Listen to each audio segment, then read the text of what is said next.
Yes, my fans, this is your boy Bunny again. Come to have a little talk with you, my fans.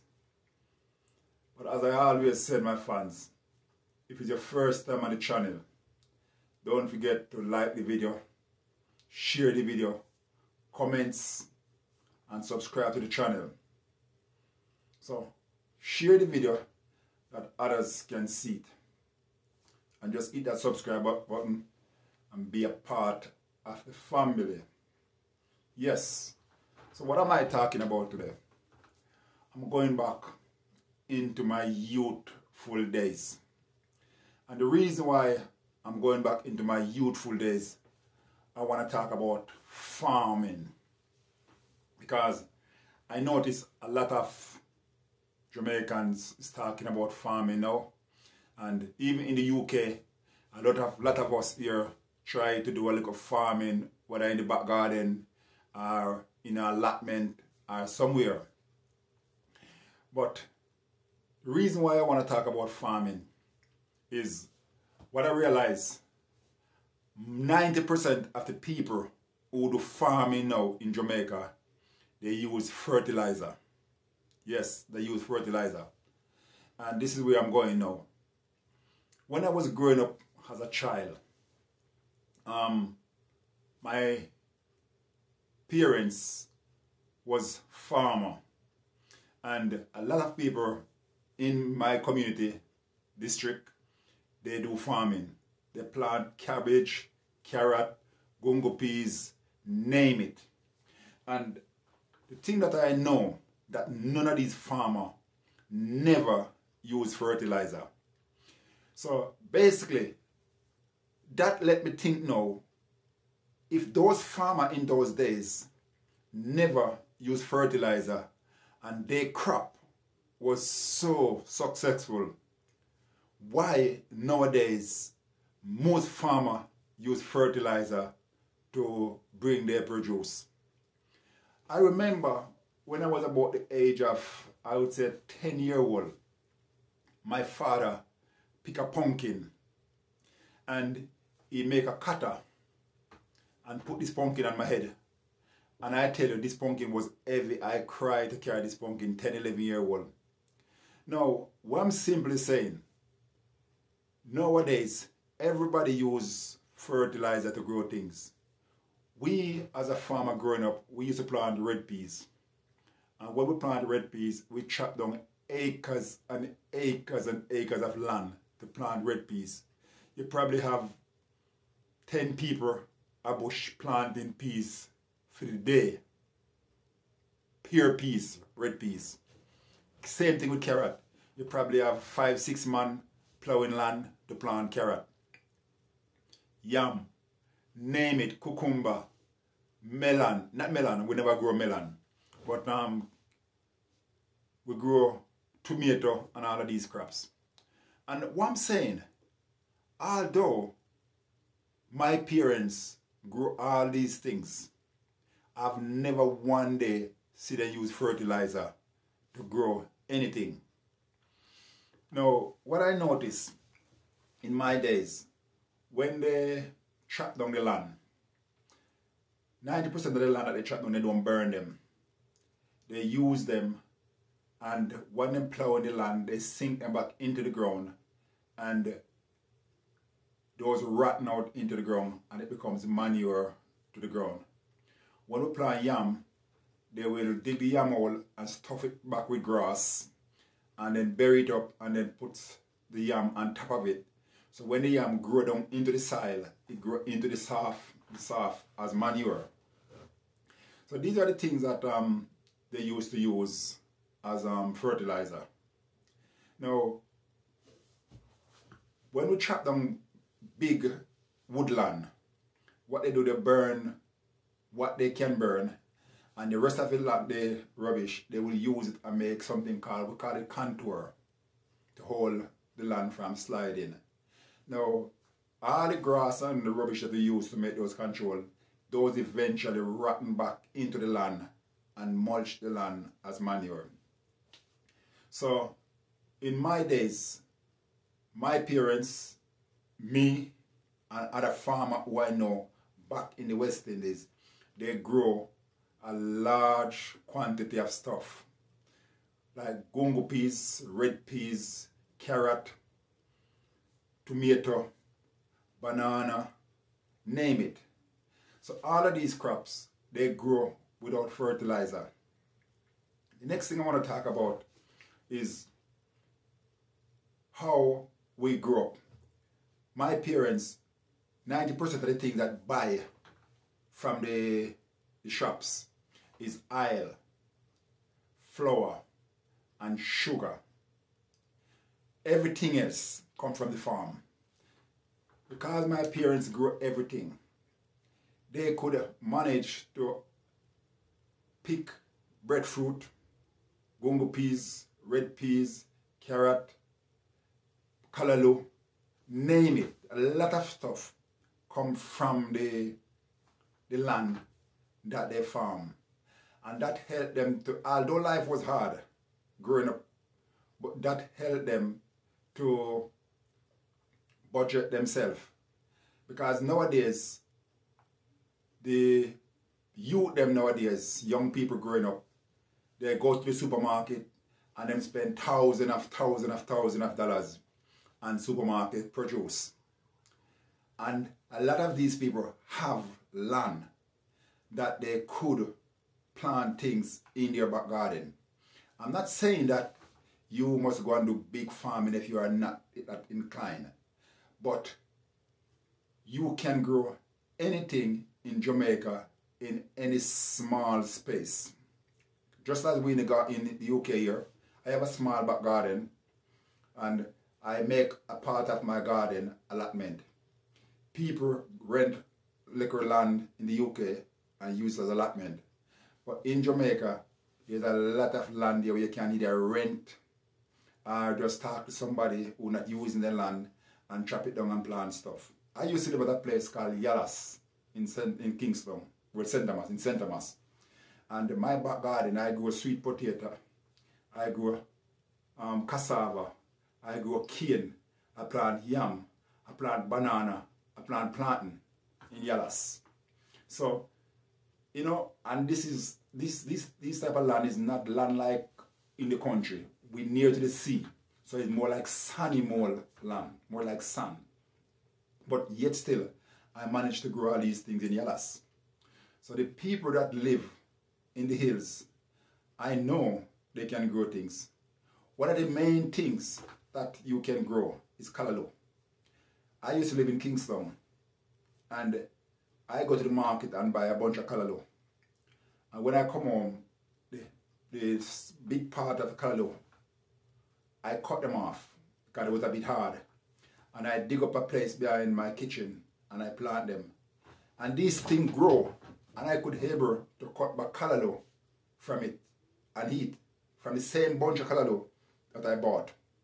So I just want to encourage somebody today that the smallest space that you have, you can utilize it and grow stuff. In the UK here, my little back garden, I grow corn, tomato, cucumber, carrot, pepper, pumpkin. I grow all type of things in my liquid space. Follow my channel and you will see.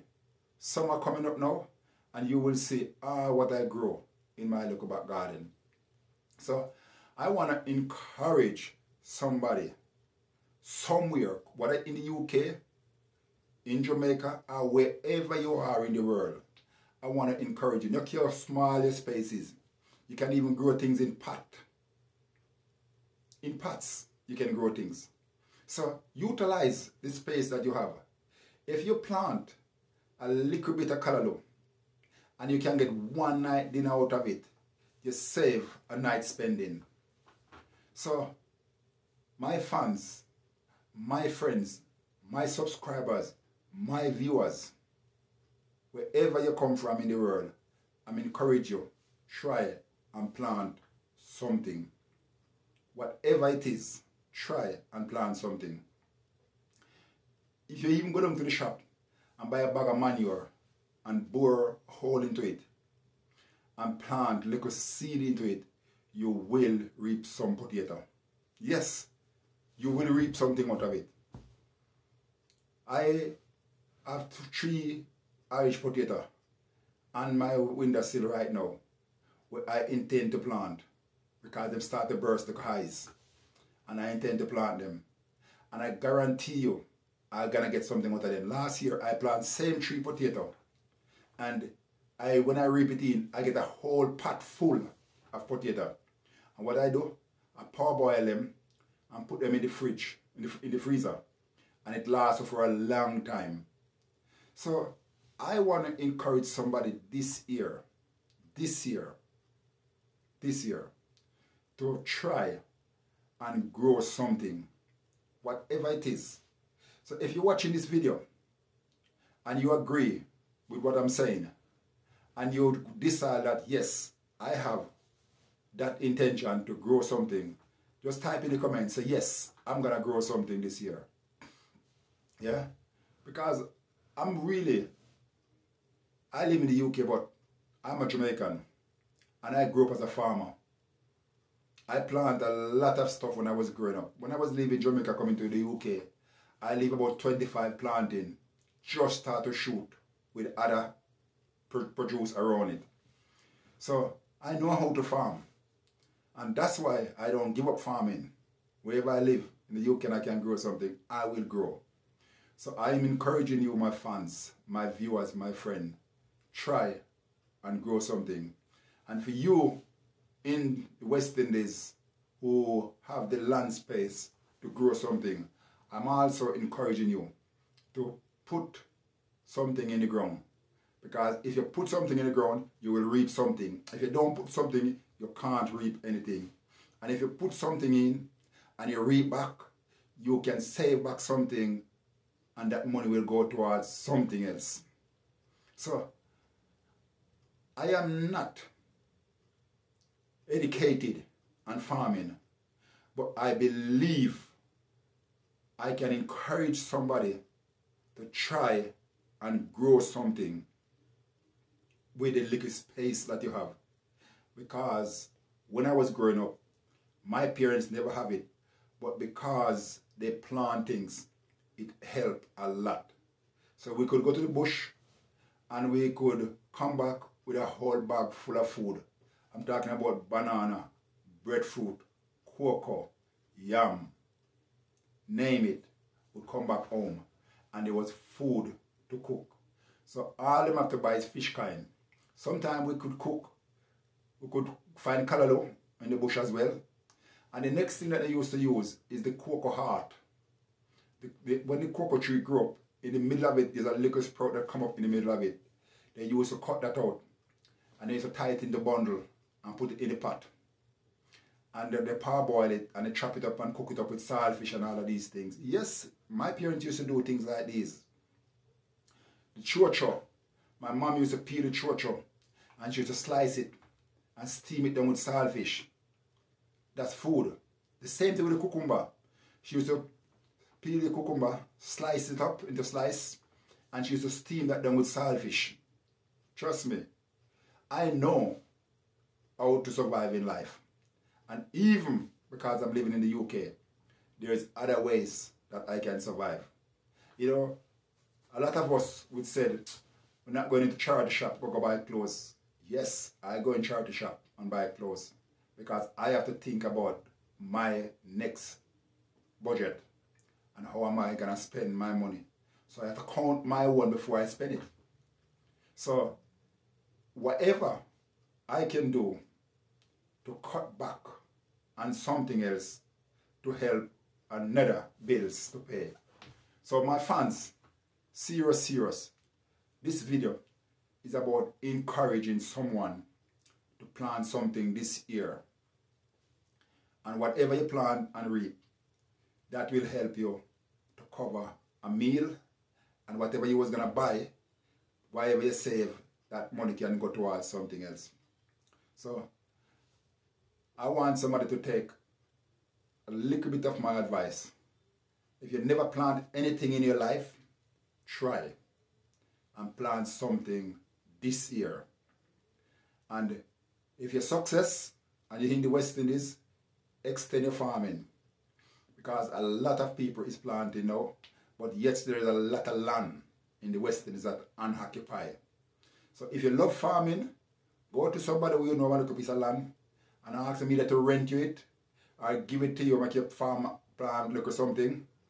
Because one thing I know, if there's a piece of land and you chop it down and just go there, burn it, plant some pumpkin in it and let the pumpkin run wild in it, you will reap from it. That's simple. Chop down the land, burn it, dig a hole, plant pumpkin, and just leave the pumpkin and run. And I guarantee you, they will bear. That's a way.